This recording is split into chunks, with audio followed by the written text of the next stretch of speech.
The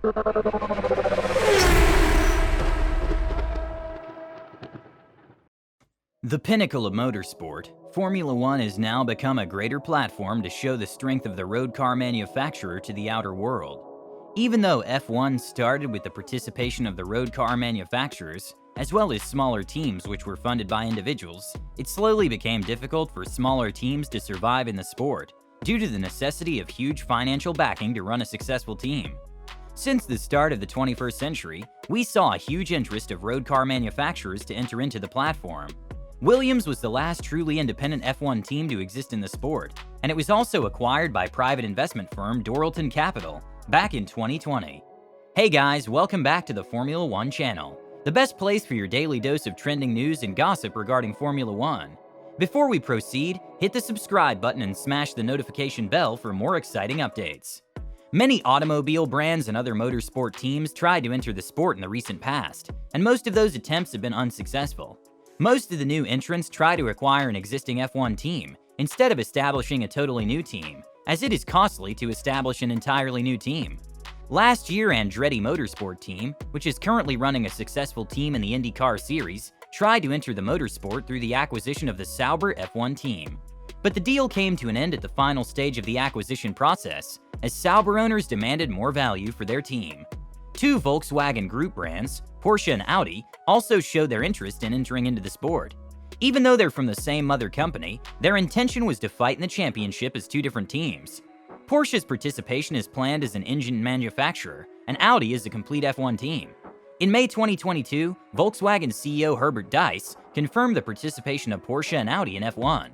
They held several discussion rounds with FIA and the current F1 teams to agree with the governing body on their demands, before confirming their participation in the sport.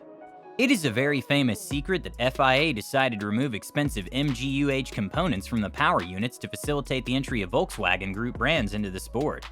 The Red Bull F1 team, who were without a proper engine supplier after the exit of Honda from the sport, tried to negotiate a deal with Porsche to become an engine supplier from 2026. But it failed, as Red Bull didn't accept the demands made by Porsche. Within that period, Audi held talks with Sauber to acquire the team to rebrand as the Audi F1 team. This happened once in the history when Sauber team was bought by BMW in 2005, but resold to their previous owners with the withdrawal of the German automobile brand from the sport.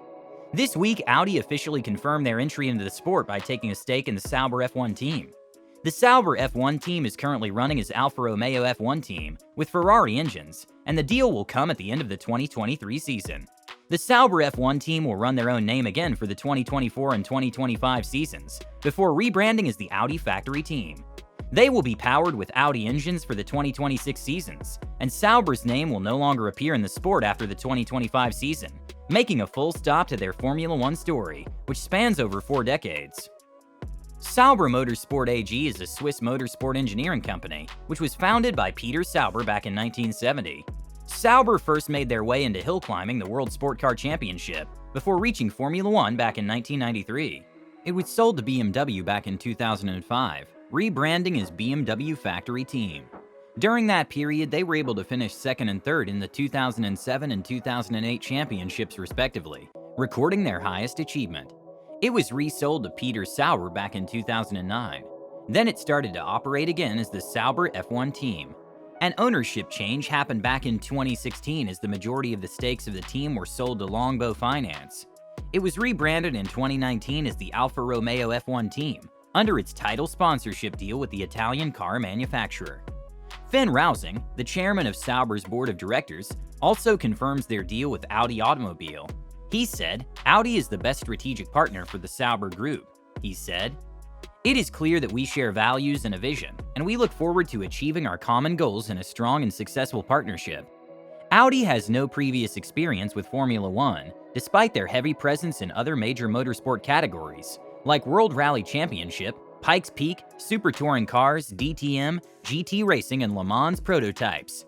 Audi enjoyed huge success in the endurance racing category, where they've won the famous Le Mans 24-hour championship for 13 times. They have widened their motorsports operations in 2022, with their participation in Dakar Rally and customer racing as well. They are not in a hurry to get into Formula One, and appear to be taking sufficient time and arranging necessary sources to get into the sport. Audi will surely bring their past success in different motorsport categories to Formula One too. Talking about the deal, Audi's F1 head of technical development, Oliver Hoffman, said, "We're delighted to have gained such an experienced and competent partner for our ambitious Formula One project," he said. "We already know the Sauber Group with its state-of-the-art facility, an experienced team from previous collaborations, and are convinced that together we will form a strong team." Even though Sauber Motorsport is based in Hinwil, Switzerland, it is still not clear whether they're expecting to use the same base for their operations. According to their current plans, engines are expected to be manufactured at their Nuremberg base in Bavaria. The year 2026 is a transitional year for Formula One, as it's ready for the introduction of a full set of regulation changes, which will introduce a complete change to the power units. Even though it cut off the MGUH element in the power unit, the role of the other electronic components in the engine will be high. FIA planned for the introduction of fully sustainable fuel in 2026, and Audi has to overcome all these challenges to become successful. Ferrari's engine deal with Sauber will run until 2025, and there's the potential for Audi to gain knowledge of the F1 engines manufactured by the Maranello-based team. This will surely make big headlines in the near future, as Audi will surely become a great threat to the big three F1 teams, namely Red Bull, Ferrari, and Mercedes. Thank you very much for watching the video. If you enjoyed the video, subscribe to the channel to not miss anything related to Formula One. See you guys in the next video. Goodbye.